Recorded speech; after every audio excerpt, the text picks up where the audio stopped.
तुम्ही पाहत आहात कबीर न्यूज नेटवर्क त्र्यंबकेश्वर। निर्भीड विचार, परखड मांडणी आणि बेधडक बातम्या। त्र्यंबकेश्वर तालुक्यातील प्रत्येक घडामोडीचा अचूक वेध घेण्यासाठी सज्ज आहोत आम्ही। तालुक्यातील ताज्या अपडेट्ससाठी आता सबस्क्राइब करा कबीर न्यूज नेटवर्क त्र्यंबकेश्वर। त्या व्हायरल व्हिडिओनंतर आदित्य ठाकरे गोहिरेवाडीत लहानग्यांच्या धाडसाचं कौतुक।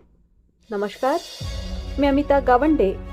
कबीर न्यूज नेटवर्क त्र्यंबकेश्वरमध्ये आपलं स्वागत आहे। त्र्यंबकेश्वर तालुक्यातून एक अतिशय महत्त्वाची आणि कौतुकास्पद बातमी समोर येत आहे।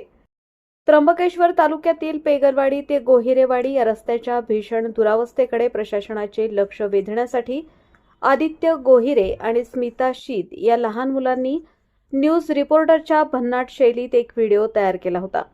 अभिजित दिपके यांनी आपल्या इंस्टाग्राम अकाउंटवरून हा व्हिडिओ शेअर केला आणि पाहता पाहता हा व्हिडिओ सोशल मीडियावर तुफान व्हायरल झाला।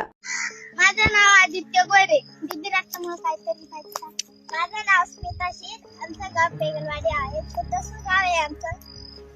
खड्ड्यात रस्त्यात खड्डा। बघा आमच्या गावात किती खड्डे झाले। इकडे कोणी लक्ष पण देत नाही। इकडे थोडं लक्ष द्यायला पाहिजे। आम्हाला शाळेत जायला त्रास होतो, कपडे सारे माखून जातात चिखलाने। आमची हीच इच्छा आहे की आमचे रस्ते थोडं चांगलं व्हायला पाहिजे, सगळं चांगलं व्हायला पाहिजे। या चिमुकल्यांच्या धाडसाचे आणि कल्पकतेचे राज्यभरातून सर्वत्र कौतुक झाले। या व्हायरल व्हिडिओची थेट दखल घेत शिवसेना नेते आदित्य ठाकरे यांनी आज स्वतः गोहिरेवाडी येथे जाऊन चिमुकल्या आदित्य आणि स्मिता यांची भेट घेतली। एवढ्या लहान वयात सामाजिक भान जपत रस्त्याच्या समस्येकडे लक्ष वेधल्याबद्दल आदित्य ठाकरे यांनी या दोन्ही मुलांचा विशेष सत्कार केला आणि त्यांच्या समाजकार्याचे भरपूर कौतुक केले।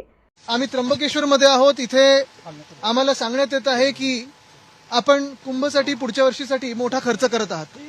काल ह्या दोन लहान मुलांनी, शाळेतल्या मुलांनी, स्मिता ह्याचं नाव आदित्य, ह्याचं पण नाव आदित्य, ह्या दोघांनी व्हिडिओ बनवून देशभरात आपण पाहतोय एक वेगळी जी काही मोहीम चालवली आहे, विद्यार्थ्यांनी चालवलेली आहे।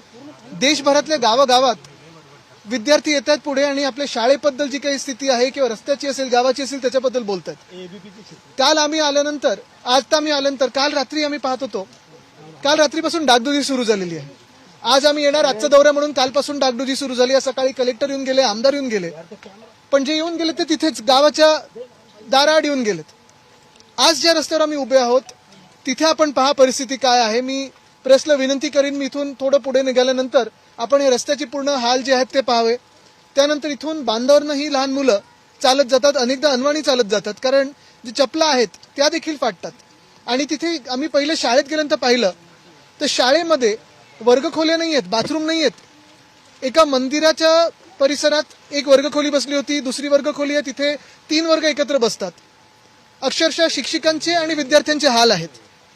मुख्यमंत्री महोदय, आपण जर पाहत असाल तर जसं आपल्या एका आमदारासाठी आपण काल स्पेशल केस करून 18 कोटी शासकीय पैशाचे कर्ज दिलेले आहेत, तसं जरा स्पेशल केस करून अशा शाळेंना आणि अशा गावांना देखील आपला फंड इथे पोहोचेल आणि नुसतं पोहोचेल तो कॉन्ट्रॅक्टरच्या हातात आणि पोटात नाही, तर खरोखर रस्त्यावर येईल हे आपण काळजीपूर्वक पाहावं।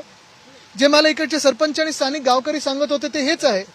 2 वर्षापूर्वी पण हा रस्ता बनवला गेला आणि तो रस्ता असं सगळ्यांना वाटलं होतं की टिकेल, पण 2 वर्षापूर्वीचा रस्ता आणि आता काल रात्रीचा केलेला डागडुजीचा रस्ता दिसतोय का तुम्हाला? कोणाला नाही दिसत आहे।